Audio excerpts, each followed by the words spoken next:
This is It Was a Thing on TV. Total Red Man has ever done something like this to me! It's, time! Ladies and gentlemen, I give you the dregs of humanity! Episode 243, submission number 061, Life with Lucy. Life with Lucy aired on ABC from September 20th to November 15th of 1986 for 13 episodes, 5 of which did not air, plus a bonus episode that was never even produced. Wow. That's a first.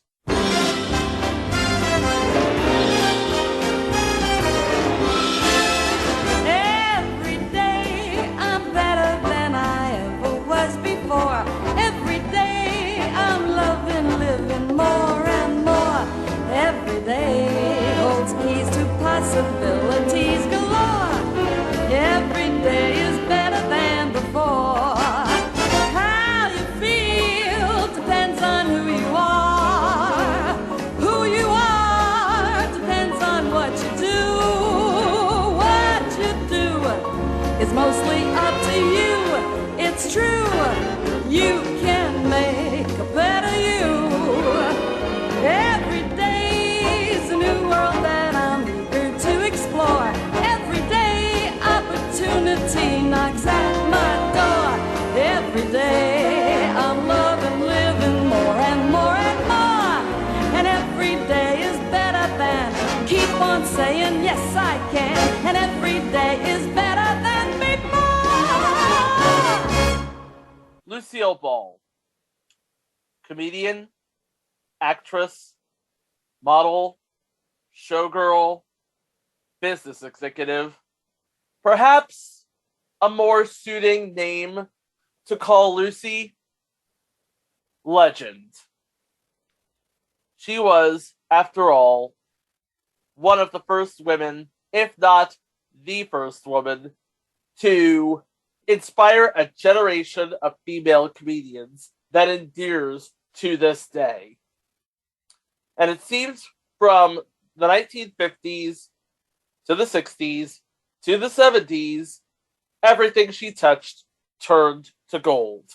And then the 1980s came. Still surviving in reruns, Lucille Ball was basically set for the rest of her life.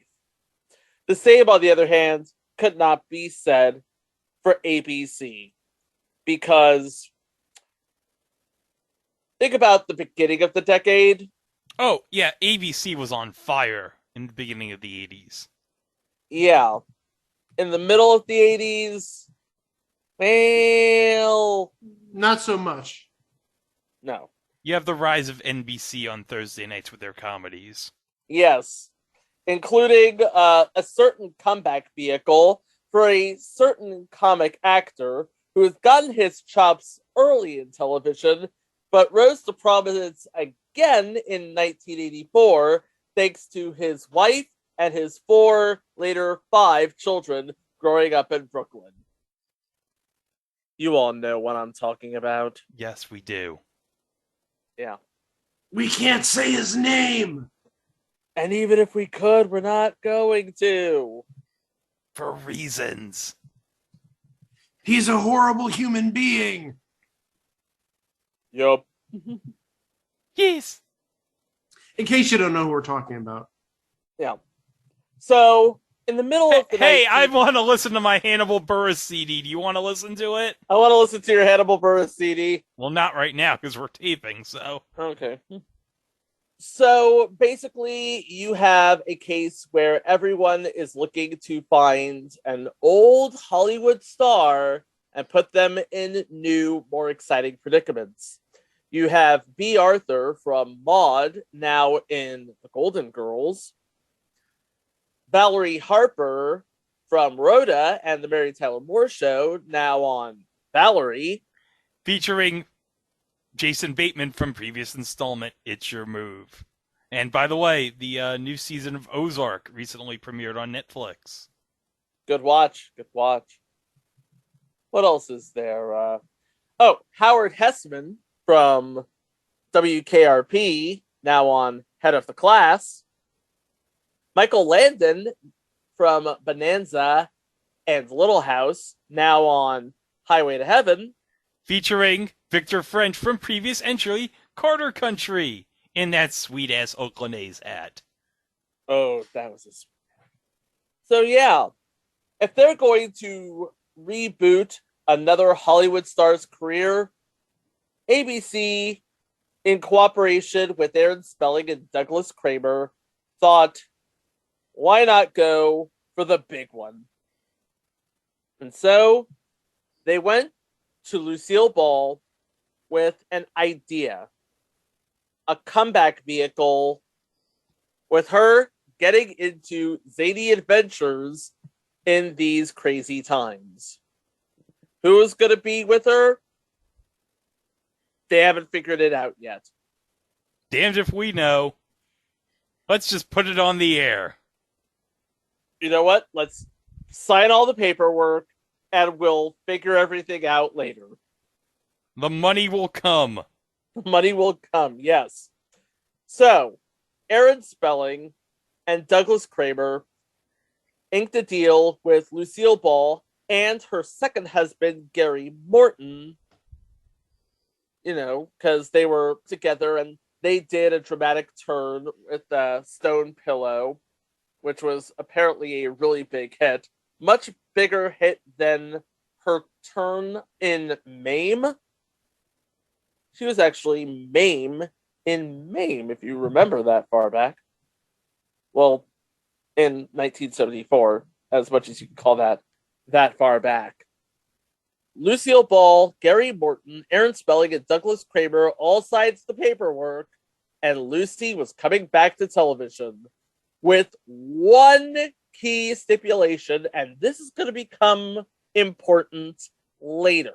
Okay, what's the stipulation? Lucille Ball wanted complete creative control.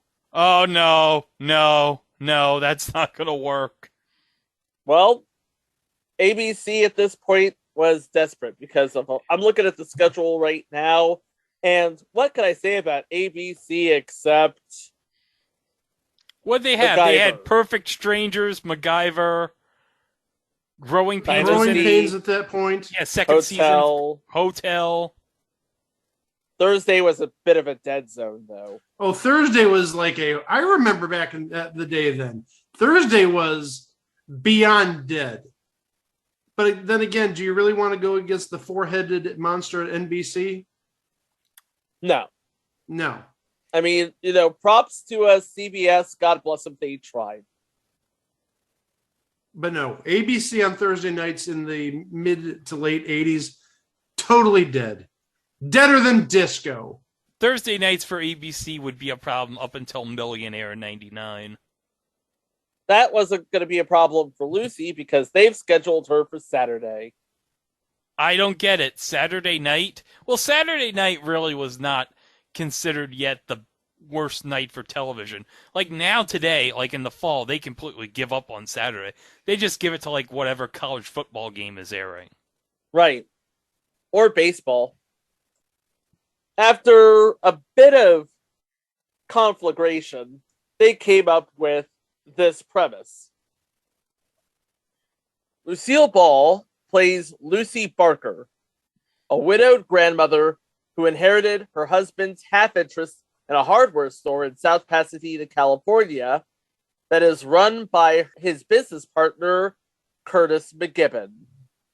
His son is married to Lucy's daughter, and together they have 2 kids. So typical American family, but your matriarch and your patriarch are Hollywood legends who just so happens to have worked together a lot. Lucy, of course, was played by Lucille Ball. Curtis McGibbon was played by Gail Gordon, who was basically Lucy's go-to and was this close to playing Fred Mertz, but Gail Gordon backed off, and that paved the way for William Frawley, who by 1986 would have been long dead. Yes. we have the family in place. Now we just need to get the band back together, as it were. Because according to our good friend, Pabson Jenis at 13 Week Theater, who did a really good sit-up of the history of this show, it was originally due to be written by Larry Gelbart, who, as the creative force behind the long run of the TV version of MASH. Oh, yes. But Lucy and Gary Morton did not approve of that choice. Ugh. She wanted, because, give Lucille Ball all the credit in the world for looking after her people, as it were. But she wanted Madeline Pugh and Bob Carroll to write for her, because those two were basically her writers dating all the way back to My Favorite Husband, the radio show that would become I Love Lucy on television. And together with Pugh and Carroll, Lucy made over 500 TV and radio episodes, plus the occasional TV special and film. She also called in a bunch of people who had worked with her on all of her television projects, from I Love Lucy, the Lucy Desi Comedy Hour, The Lucy Show, and Here's Lucy, including a sound guy who is barely deaf. I mean, he was still working, and he still did a really good job. Yeah, he was working for WKRP, Square Pegs, and Newhart. I mean... Yeah. But one of Lucy's big Svengali moves was getting Gale Gordon to come out of retirement. He said he'd do it for Lucy on one condition. Oh, yeah. He wanted to get paid. He wanted the ching-ching.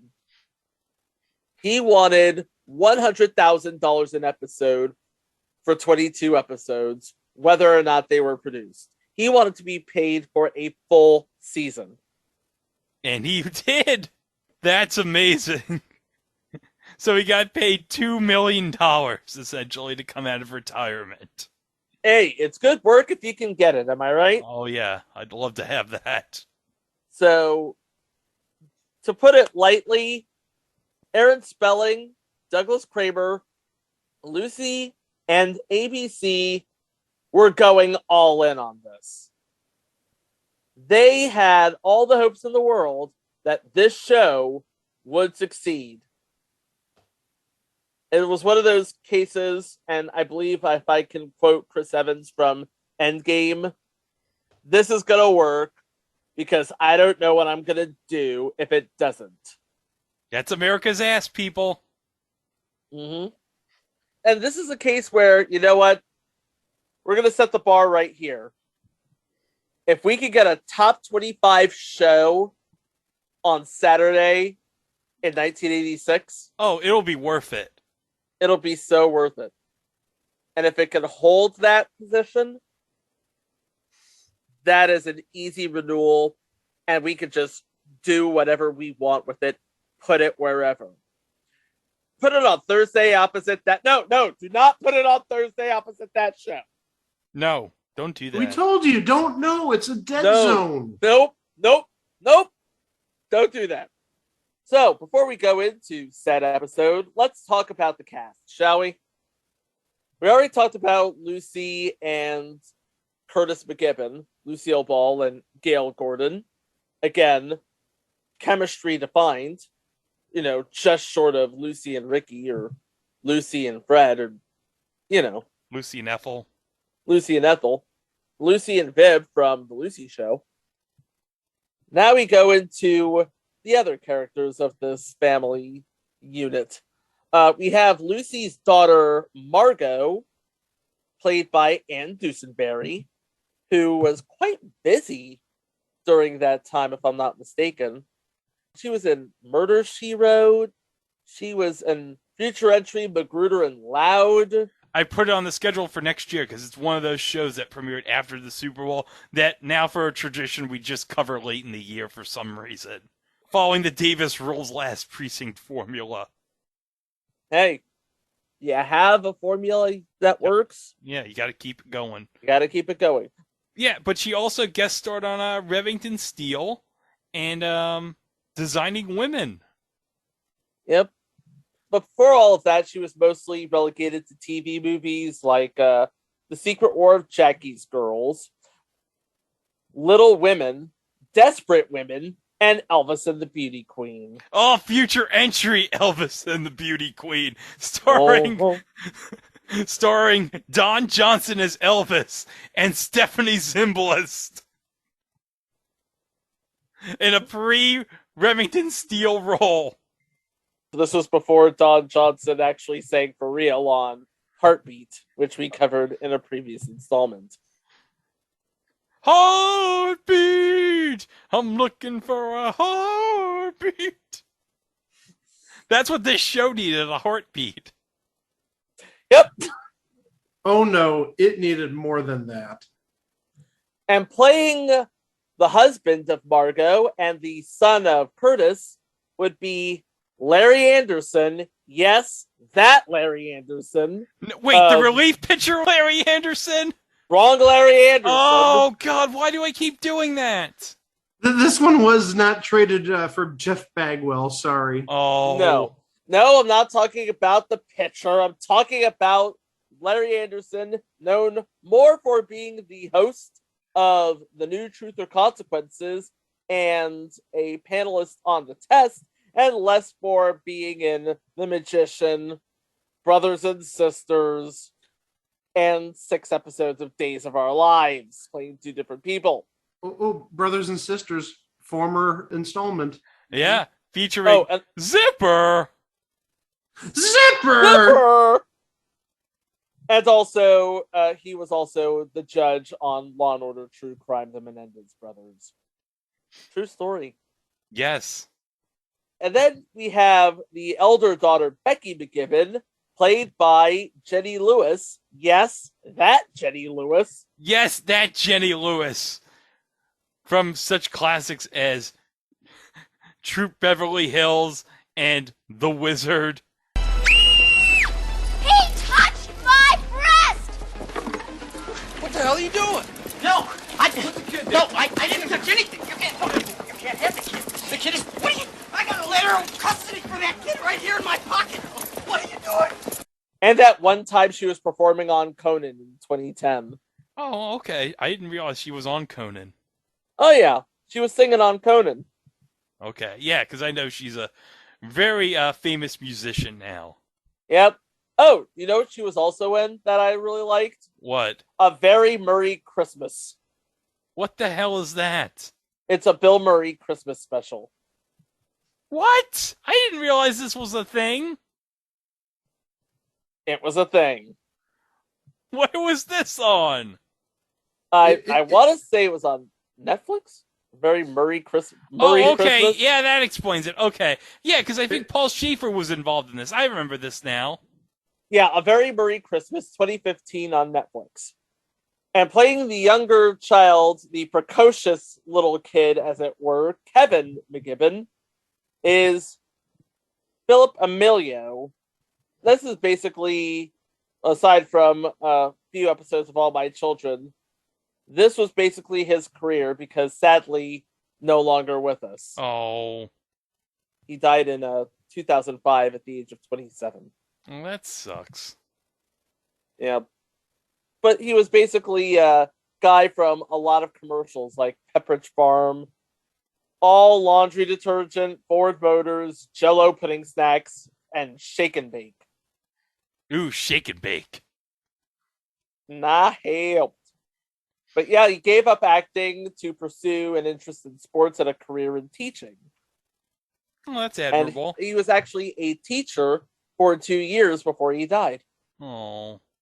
And rounding out the cast was Leonard Stoner, the lovable oaf who worked at the hardware store that Curtis and Ted ran, and Lucy tried to help wherever possible.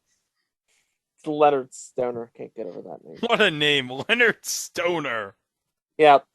He was played by Donovan Scott, who Oh my god, he was in a lot of things. Even up to this day. He was in The Alaska Kid, Fairy Tale Theater. Oh, future entry, Shelley Duvall's Fairy Tale Theater. Oh, he was in Back to the Future 3 as Marshall Strickland's deputy. Yep. Hey, Greg. What?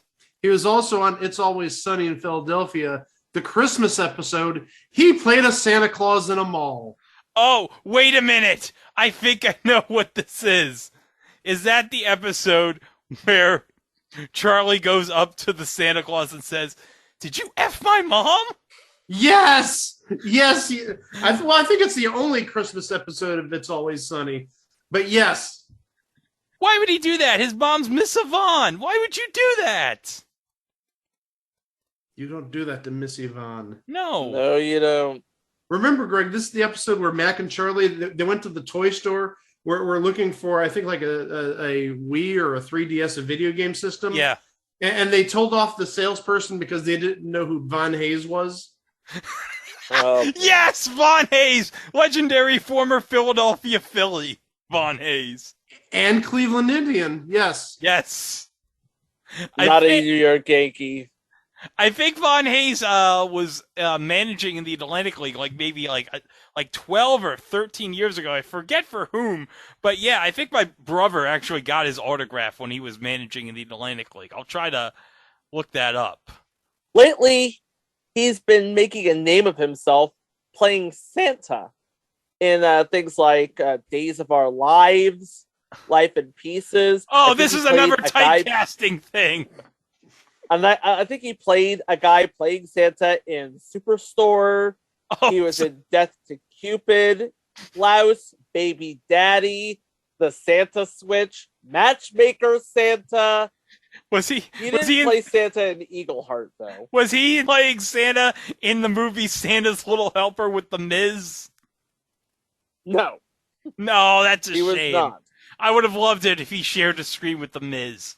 But oh, drat. Everybody would have. Hold on, time out. By the way, Von Hayes managed the Lancaster-born Stormers, so... Just in case we have any Lancaster-born Stormers fans who were sending us angry emails about how we didn't mention he was the manager of the Lancaster-born Stormers. But go ahead, Chico. Cheap joke coming. He played Captain Squid in a movie called Uh-Oh. Uh-oh! Cheap joke done. Oh, tell me that Susan St. James was in this movie. Yeah, she was not. But Richard Mall was. Oh, Richard Mall was in the movie. Oh, that's We good. just talked about him a couple weeks ago. Mm-hmm. Yeah, in the Daryl Isaacs ads, because I thought that that Brian Bosworth was him in the Dr. Pepper ads. Richard Mall. Speaking of, there we go. Oh, yeah. Nice. You never I have know. it at the ready. You never know when you might need it for the transfer portal. True. We have the premise. We have our cast in place. What is the kind of episode that beat all oncomers on one Saturday night in September? Let's find out, shall we? Oh, I can't wait. Okay. As we said, there are 13 episodes, 5 of which went unaired. And the thing of it is, ABC bought this episode with no pilot, no scripts, and if you ask me, no idea what the hell they were getting themselves into. No. But we're going to find out. Episode 1. One good grandparent deserves another. Lucy moves in with her kids just as Curtis arrives from Hawaii. He is upset at what Lucy did to the store while he was gone. Lucy makes a mess when an industrial-sized fire extinguisher malfunctions, and Curtis moves in with the family. This was supposed to be the pilot. I mean, this is supposed to be expository. So right now we've established that Curtis has just returned home from his Hawaiian vacation, for some reason, with the idea of moving in with his son, again, for some reason. And he arrives to learn that his mother-in-law, Lucy, Curtis's business partner, is deciding to move in with her daughter, again for some reason. So not only does Curtis have to work with Lucy, he has to live with her too. Uh-oh. Yeah, I mean, this may be my feeble 2022 lizard brain talking, but there has to be a bit of logic, coherence, a bit of backstory. It's like, why would Curtis want to move in with Ted and Margot? And also, why would Lucy want to move in with Ted and Margot? Because as it is, Ted and Margot have no problem raising the kids. Yeah, it's not like there's some difficulty or whatever. I mean, this isn't exactly Full House. And I really had a totally different take when you mentioned this episode. Mm-hmm. The thing that caught my eye is Lucy makes a mess when an industrial-sized fire extinguisher malfunctions. Right. Boy, does that not sound like everything she did in I Love Lucy, and she has that sad, pouty face when everything goes wrong? It sounds like stereotypical Lucy from like 35 years earlier. Well, consider who wrote it. Yeah, but also I'm probably sure she did like she used to do on Lucy when she made a boo-boo. I'm guessing maybe if it worked previously, and we all know that Lucy's a legend, it's got to work again. Oh, yeah. Well, here's the thing. When it worked with Lucy, she was in her late 30s to mid 40s. Here she is now, 75. Lucy's a physical comedian. She's not as spry as she was when she did I Love Lucy or The Lucy Show. Very true. Oh, I will say we do have one person in here of interest. Playing Mrs. Finley is Ruth Cobart. The only thing of importance that I see for Ruth Cobart is she played Iris Frankel on future installment Bob. Oh, Bob. The one Bob Newhart show with either Bob or Newhart. That was not good. Correct. Bob. Yeah, the one where he's the cartoonist. We'll talk about that in a few. Episode 2. Lucy makes a hit with John Ritter. Gee, I wonder who's guest starring in this episode. Is it Richard Ball? No. Does Amy Yasbeck know that Lucy's hitting on John Ritter? They weren't dating at the time yet, Mike. Oh, boy. Uh-oh. John Ritter happens to be in town doing a play. He stops by the hardware store to buy some door handles for the set. Lucy tries to be helpful, but ends up being hurtful. She ends up inadvertently injuring his hands and his foot. Oh, no. Oh, no. Lucy, why are you doing that to John Ritter? Come on. Come on. That guy's the future of comedy. No. He's just come off Three's a Crowd. He doesn't need this. He'll have Hooperman like another year or two. Lucy then insists that Ritter stay at the house with them. But when John Ritter's co-star and leading lady drops out of the play, Lucy rushes to the aid by joining as John's co-star. Ooh, I wonder what's gonna happen. Some shenanigans are gonna happen in the play. Ooh. Hey, guys. Hashtag hilarity ensues. Thank you. But I should note that it's been well known that Lucy was a big fan of Three's Company. Like, she was a huge fan. Mm-hmm. She did, hosted, one of the clip shows for Three's Company, if I remember correctly. Yeah, I remember seeing this. I think it was even a 2-part clip show, and it was, I believe, 4th season in. I think it was 81. Oh, wow. Yeah, she was a big fan of Three's Company. So this would be her creative control manifesting itself again. Hey, can we get John Ritter for an episode? But you know what? I saw some of the clips of that episode. It's actually, really enjoyable. It is quite enjoyable. I mean, Lucy and John Ritter have incredible chemistry together. Also in this episode, Playing Mrs. Wilcox, I believe that's the co-star in question, would be one Ruth Buzzy. And if you don't know who Ruth Buzzy is, what podcast are you even listening to? Oh, but we have another name too. Oh. Yes, we do. Yeah, playing Randy in this episode is Greg Malavy, That's right. who you might remember from Mary Hartman. He was a semi-regular on Celebrity Sweepstakes. I think it's the first Celebrity Sweepstakes mention we've had on this show. And actually, now that I think about it, we did mention Celebrity Sweepstakes in the Lingo 1987 episode, because Ralph Andrews hosted Lingo and produced Celebrity Sweepstakes. And playing the role... I got something to say. I forgot. Let me mention something about Greg Malavy. Did you also know that he played Carly's grandfather on iCarly? Yes! AKA the one that was produced by the one guy who we won't mention. The other one guy we won't mention. Oh, and by the way, this is the actual person who's playing the co-star. Okay. It is Sally Kemp, who is a mainstay on the ABC After School specials, the CBS School Break specials, and Dynasty and Days of Our Lives. Oh. Yeah. But Ruth Buzzy, she's good in this episode, too. Oh, episode 3. Oh, boy.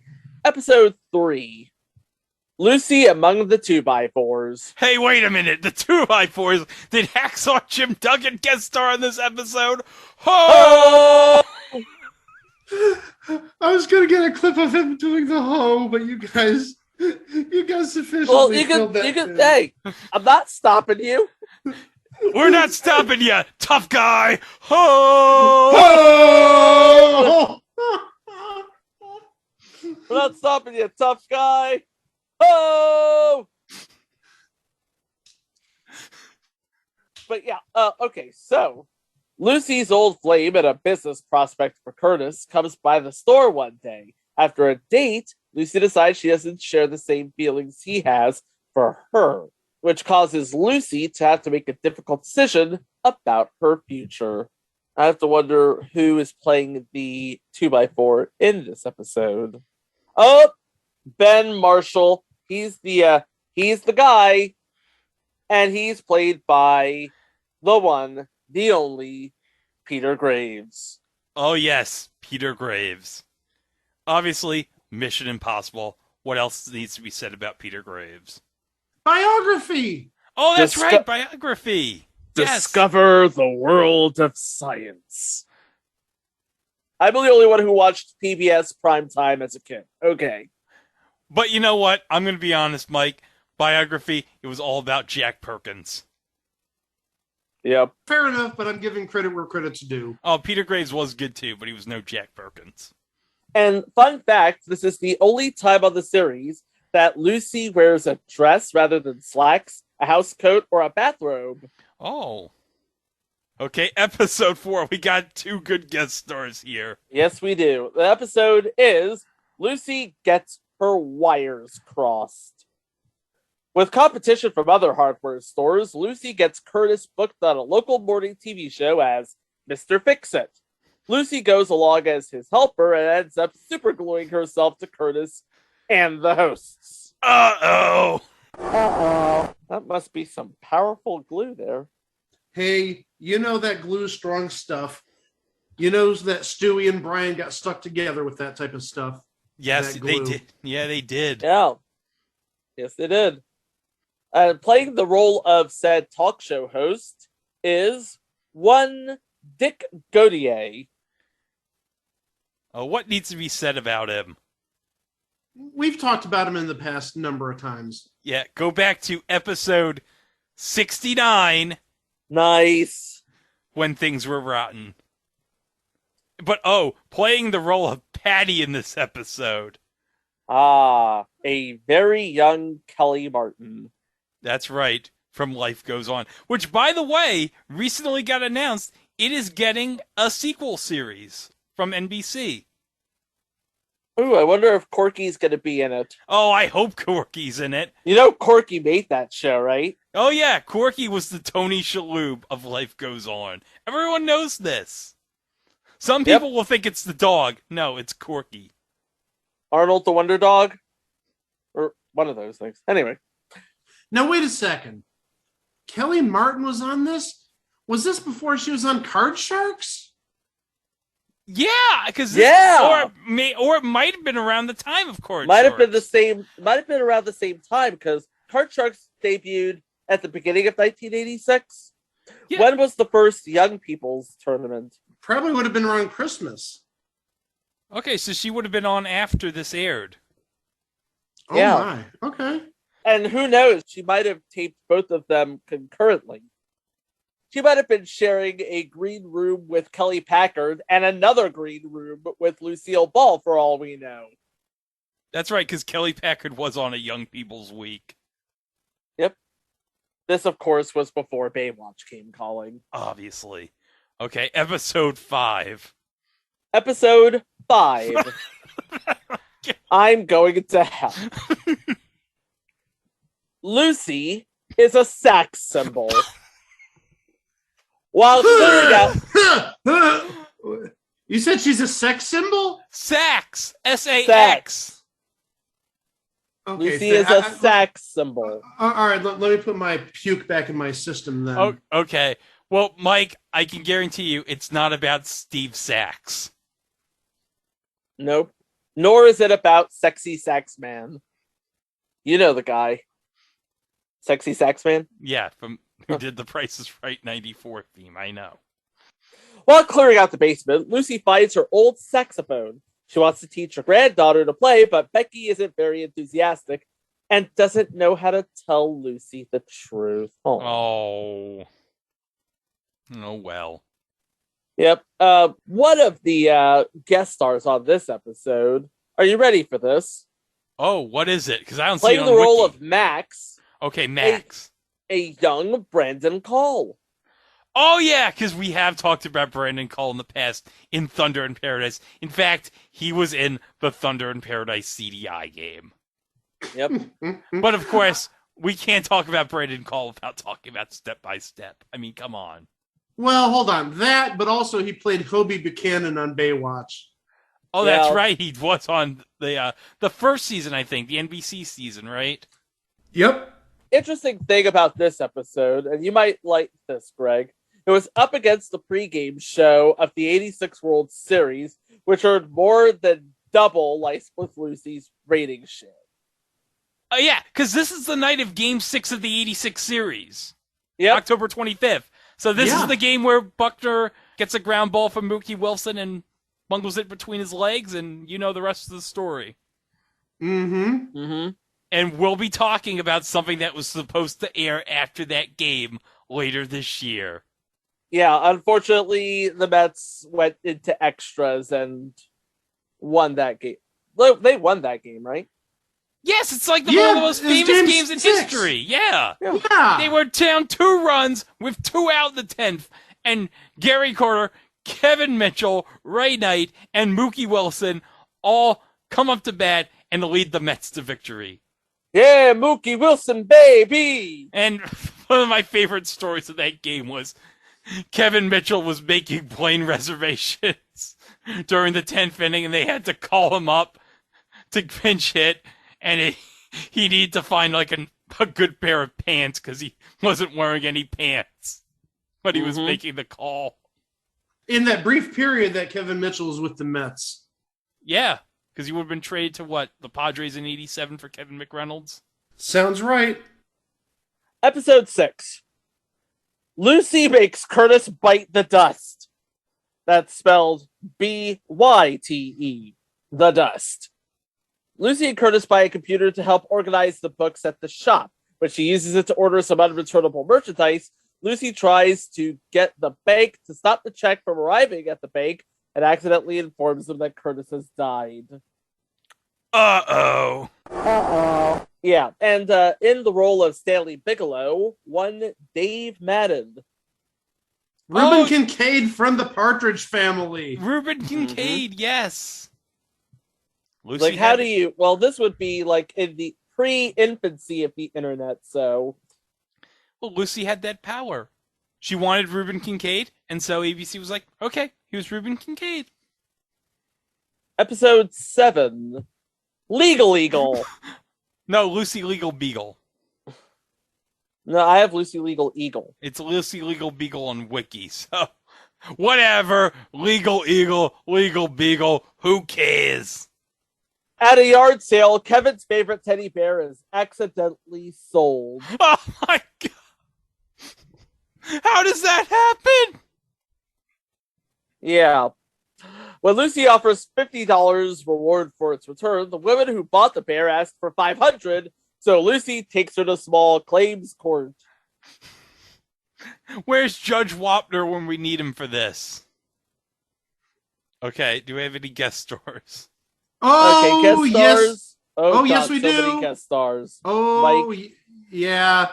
We'll start off with a name we just talked about last week, I believe, playing Mrs. Loomis. Dina Dietrich.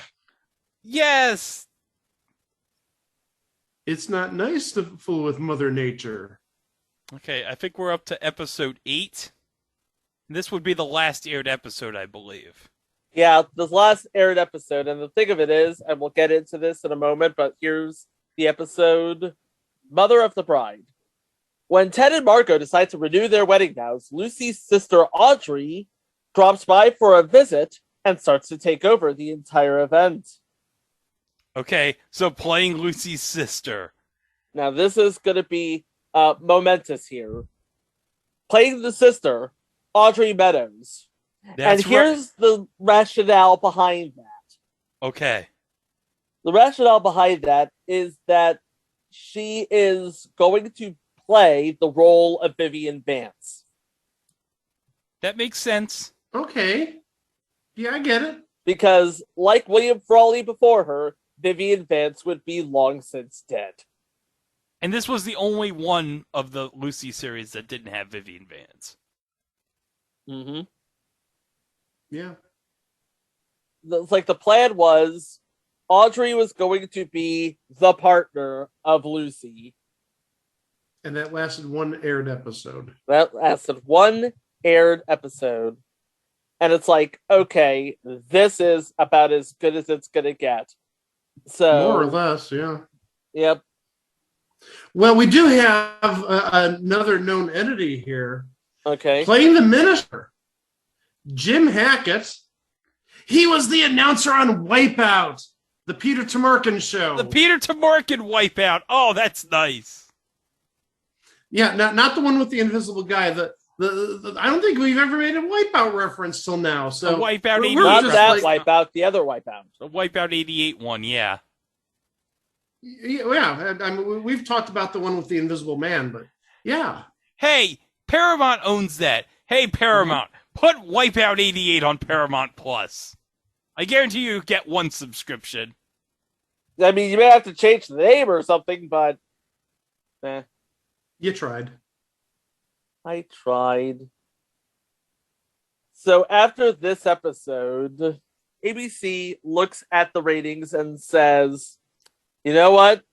Let's cut our losses, buy out Lucy's contract, and cancel the show. And so that is exactly what they did. The fact that it got half the ratings as the pregame show for Game 6 of the World Series also did not help. No.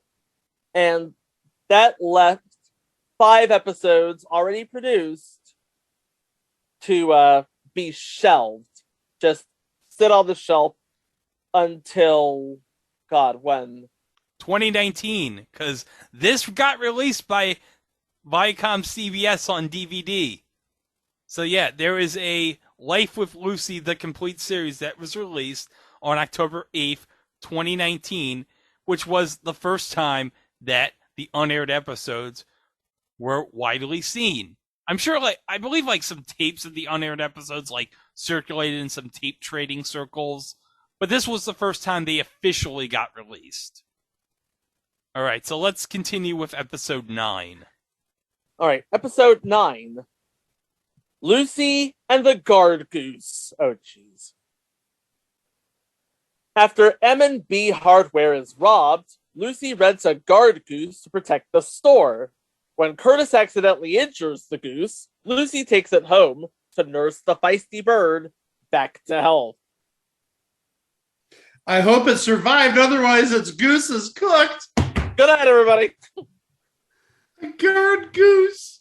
But playing the role of Charlie Zellman is Wu Cattell, who was best known for playing Amazing Larry in Pee-wee's Big Adventure.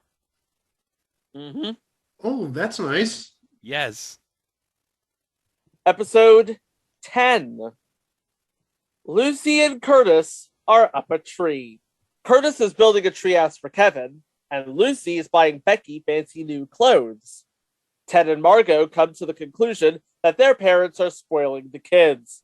When Kevin overhears his grandparents' solution is to move out, he removes the ladder to the treehouse, stranding them in a rainstorm. It's basically trapped in a small environment. The trope, the series, the episode. Episode 11. Lucy's Green Thumb. Lucy's breakfast energy drink is so unpalatable that the entire family dump it into a potted plant. When they come home, the plant has tripled in size.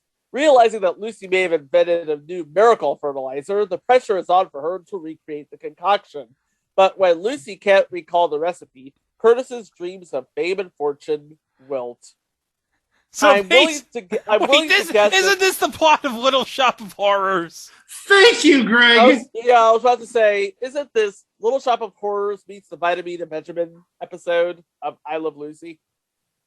It does sound like it, doesn't it? Yeah, it does. Where's Rick Moranis when you need him? Well, this was 86, so he would have probably been doing Little Shop of Horrors. Yes! I guarantee you this episode was probably timely. Very timely, if you ask me. And playing the role, okay, this is not a known entity outside of perhaps the three of us and maybe our collection of listeners. But playing the role of a photographer is actually somebody who worked as one of the assistants to the producers on this show. And is actually a good friend of Mike and mine. Oh? Stu Showstack. I was doing research for this episode, and I looked at the credits, and I looked at the cast list, and I look at Mike and said, "What were you going to tell me that Stu Showstack worked on this show?" And I told him, I knew that, but I wanted to mention it during the show. And if you don't know who Stu Showstack is, he runs Shokus Video, and he has his own weekly show, Stu's Show, and his own channel on Roku, among other places, streaming channel, which is like just absolutely humongous, loaded with lots of interviews and shows from the past, talking 50s and 60s primarily. Definitely a friend of the show, or at the very least, a friend of myself's and Chico's. Mm-hmm. And Stu, if you're listening, hi. Hey, Stu. Hi.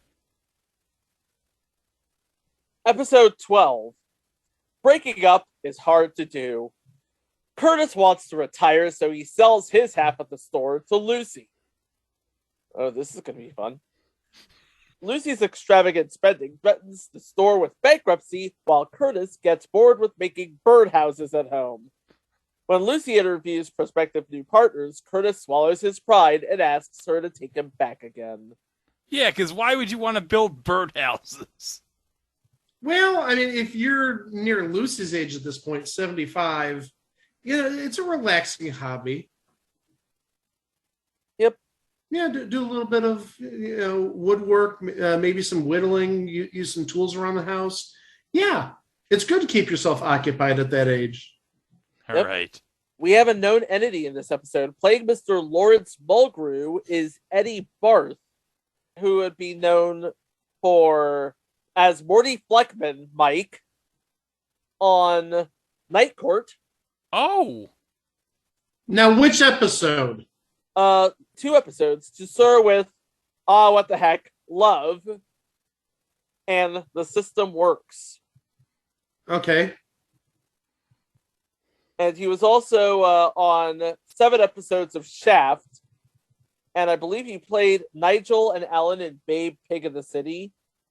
And Angelo in Fame. And Frank the Pug on Men in Black, the series. That's pretty good. Frank the Pug on Men in Black, the series. Sadly, did not play him in the actual movie. Oh, yeah. Oh. He was. And also, sadly, no longer with us. Oh. And here it is, the final episode. Well, nope, wrong. I'm sorry. The final episode produced. Yes. Because there is actually one more episode after this. World's Greatest Grandma. Becky signs up Lucy for her school's Grandma Talent Contest. Unfortunately, Lucy doesn't sing, dance, tell jokes, or do magic. So she decides to do a dramatic recitation so as not to disappoint her grandchildren. You're asking Lucy not to tell a joke. Think about that for a second. Think long and hard about that. You're asking Lucy, Lucille Ball, not to tell a joke. Why? Oh, and interesting thing, we have a couple of talented seniors in this episode. The Dixie Bells and Peggy Gilbert make appearances as themselves. The Dixie Bells, by the way, they are very talented. They can sing this When the Saints Go Marching In. And they actually were a musical guest on an episode of The Tonight Show in 1981. And Peggy Gilbert was actually also singing with the band. Also of note, Kelly Martin makes a return appearance on this episode. One more name, not very well known, but I'm going to throw it out there because this one's for Greg. Playing the principal in this episode is Phyllis Applegate. Okay. She was on an episode of Wings. What? She played a judge in the episode, Is That a Subpoena in Your Pocket? And I'm pretty sure that aired on the former Wings channel on Pluto TV. Yeah, R.I.P. Because I think they aired the first 3 seasons. Yeah, they aired the first 3 seasons. R.I.P. Wings channel. But, okay. Guys, you brought up Wings. And, I got to say it. Okay, go ahead and say it. I gotta say it. Go ahead and say it. I don't think I've ever told this in the 242 episodes of this podcast. But I'm gonna say it right now. You love Wings, don't you? How'd you know I was Greg? gonna say that? Wait. I thought Greg was going to say he wanted to go see Rent. Oh, did you know I wanted to see Rent? You want to see Rent? I want to see Rent. I want to see Rent. Isn't that great? We could just interchange Wings jokes. This is why I love us. Anyway, so yeah, that is the show. And again, we tell you what went wrong, except, well, they were going to produce a Christmas episode. Oh yeah, that's right. I forgot. Sorry. Episode 14. Twas the Light Before Christmas. How did this episode never get produced? This sounds like this would have been great.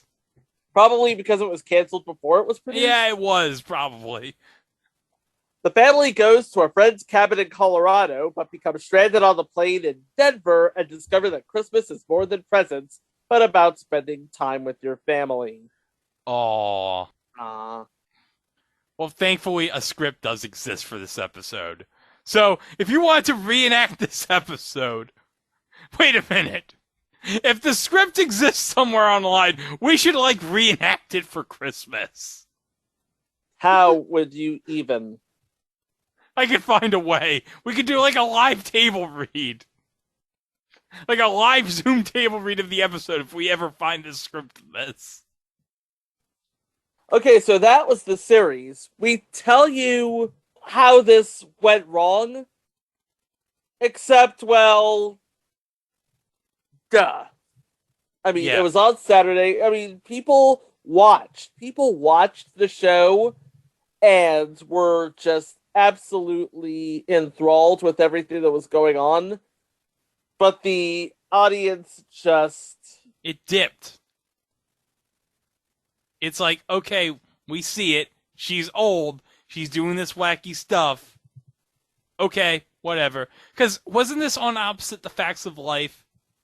Yes, it was on opposite The Facts of Life on NBC and Downtown.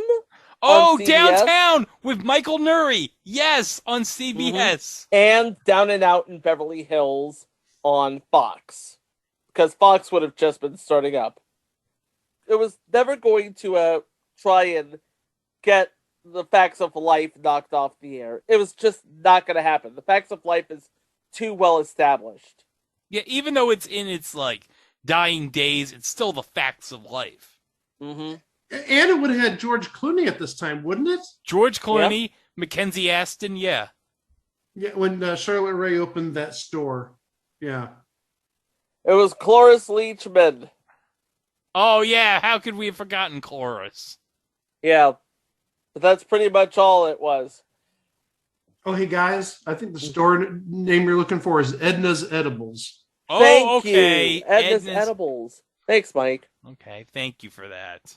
Thank you, Google. But most of the problems stemmed from the fact that this show was trying to be I Love Lucy, but with 80s guts. I mean, you could tell that this was not so much made with the audience in mind, but made with Lucy in mind. Facts of Life aside, Life with Lucy on a Saturday, Facts of Life aside, would not work in 1986. I mean, yes, Lucille Ball on television again would be an amazing sight to behold. But it seems that television changed, the audience changed, the business changed. The only thing that didn't change was Lucy.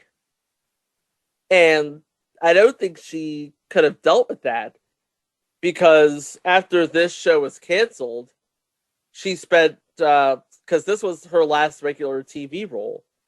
If I recall, Chico, didn't Lucy go on the Fox Late Show with Joan Rivers, because that would have just started in 86. She went on to discuss the negative reviews of the show. Yeah, she took that personally. Not to quote the Michael Jordan meme, but she took that personally. Yeah.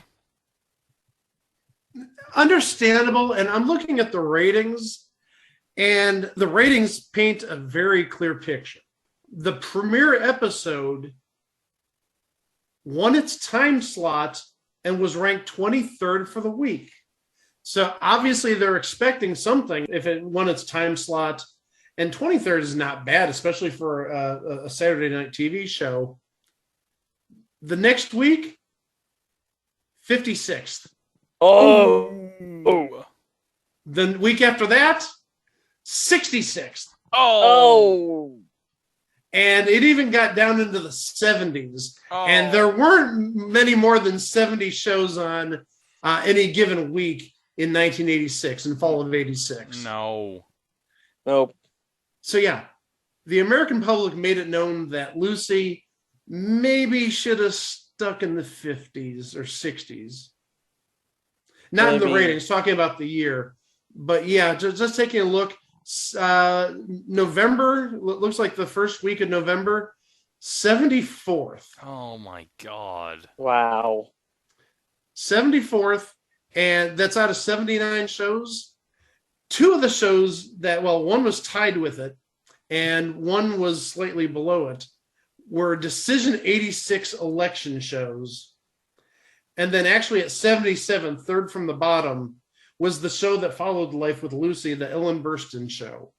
Oh, wow. I forgot Ellen Burstyn had her own sitcom. Yeah, that was just, whew. So yeah, I mean, your little reaction there, whew, or whatever, I mean, that describes it perfectly. The American public gave it a chance, finished 23rd, but then said, thank you. And the ratings just fell off the face of the earth. Yeah, and as much as Lucille Ball took that personally, in retrospect, Aaron Spelling also took that personally. He had an interview with the Archive of American Television where he went on record and he said he blames himself for allowing Lucille Ball to do the same show that she's always done. And that at her age, the audience were more worried for her safety than the audience laughing at her pratfalls. And he said that it was her fault for allowing full creative control because Ball had offered to do something different if he thought that was best. But Aaron felt her ideas were more likely to succeed. But then again, this is a man who has not produced sitcoms as much as he's produced dramas. So there you go. And again, we said that this was one of the last projects, the last televised project that Lucille Ball got into. In fact, 3 years later, after being a presenter at the Academy Awards with Bob Hope, she died at the age of 79, it was? 78. She died in 89. Okay. Yeah. Okay. Slight correction, Lucy died at age 77 in 1989. But you know what? Despite how this show went, you know what? It's been, almost 40 years since this show. Well, about 35, 36 years since this show. I think Lucille Ball's reputation has not taken a hit in the years since. Because people still watch I Love Lucy reruns, and it's still beloved, and she's still like one of the most beloved sitcom stars ever. So yes, and it's like people talk about her status as one of television's leading ladies to this day. Because if you remember, last year they did the movie for Amazon Prime, Being the Ricardos from Aaron Sorkin. And also, Ben Mankiewicz of TCM released on his podcast series of The Plot Thickens, one of the latest seasons he did is about Lucille Ball's career. So it's a very good listen if you get to listen to it. So, indeed it is. And if you want to watch all of Life with Lucy, it's on DVD. It is on DVD by CBS Paramount. Or if you are of that sort, you can find all 13 episodes on the YouTubes. But what can we say about Life with Lucy? Oh, I can tell you what we can say about Life with Lucy. It's time for eBay Price is Right. What? Oh, God. You heard me. It's time for eBay Price is Right.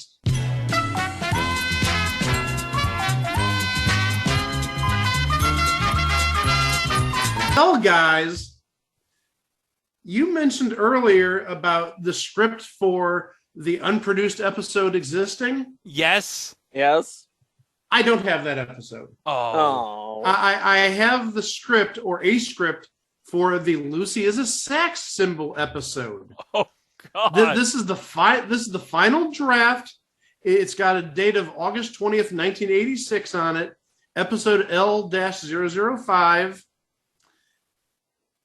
Looking for the buy it now price, just in dollars, not dollars and cents. And I will start with Greg. Okay. And condition is, I would say, near immaculate. I don't see any folds or tears or rips or stains. Okay. It is in beautiful shape. I will go $399. All righty, Chico. $50. Ooh, undercutting him. The actual price of this script, the buy it now price, $200. Oh, I was off by half. Hey! 50%. So, oh well. Oh, I was hoping when I did this search, it was the missing episode or the unproduced episode. But no, this is the Sax Symbol episode. Hey, everyone, if that script is ever online, we need to start a fund. We need to start a GoFundMe.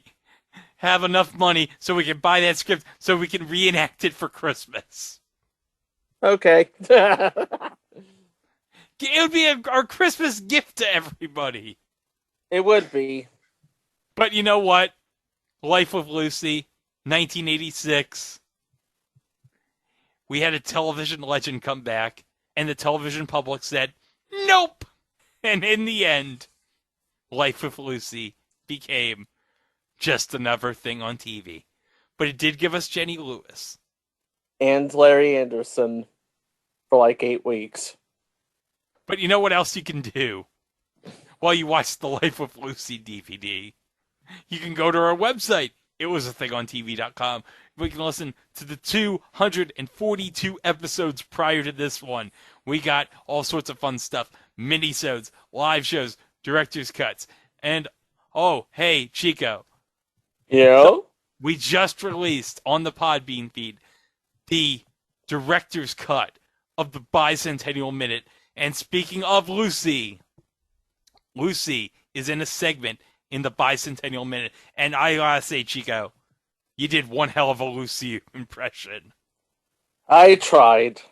It was fantastic. It was like she was right in the room. And if anybody from the estate of Lucille Ball is listening, I'm really sorry. Mike, do you agree it was like Lucy was in the room when he did it? I thought she came back from the dead. See, Mike agrees. Hey, Whammy, are you here? Hey, Guess not. Oh, I'm here. Oh, hey, Whammy, would you agree that Chico's Lucille Ball impression was impressive? Impeccable. Impeccable. That's a great Whammy. Okay. Hey, Whammy, can you believe Gail Gordon made $2 million on this show? And I thought I got a lot of money for doing very little work. Okay, Whammy, go back to wherever you were going. Well, how could we possibly top Life with Lucy? How about a follow-up to a show that we did way back at the before times? Yes, we covered one season of one show that we thoroughly enjoyed, and that apparently the folks at Spike thoroughly enjoyed, to the point where they ordered another season. The question now becomes, how do you do the same joke twice? And what happens when one person becomes the schmo who knew too much? Uh-oh. We'll find out next time, right here on It Was a Thing on TV. Thanks for listening. Please be kind to each other, and we will see you next time. Wow! Dear Dave, just wondering what late show announcer Alan Coulter does on his days off. Thanks, Chris Alt, Bryant, Arkansas. This is a question about Alan Coulter, our announcer. And, you know, the nice thing about announcers, real announcers, when you get the real deal, they're like multifaceted. They're like triple threats. They get the great voice, and they know how to read copy, and they're fantastic. And he's the best on television when it comes to running this show and opening. But they also usually, if you get a really good announcer, he's also a really good actor. And Alan joined, like up in his neighborhood community, they have a little actor theater workshop up there. And they put together like a little project and then videotaped it. And with Alan starring, and I think they're recreating a classic scene from the old I Love Lucy. So Alan, when he saw the letter, he said, "Do you mind?" And I said, "Absolutely." So here now, I'll give you an idea what Alan does in his spare time. Roll it.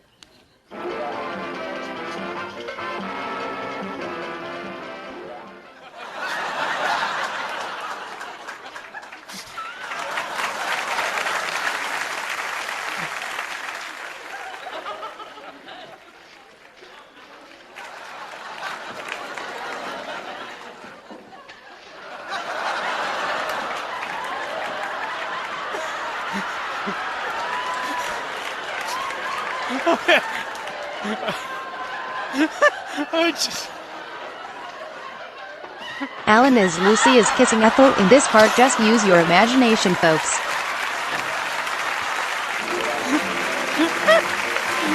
I don't get that. I don't think we needed that.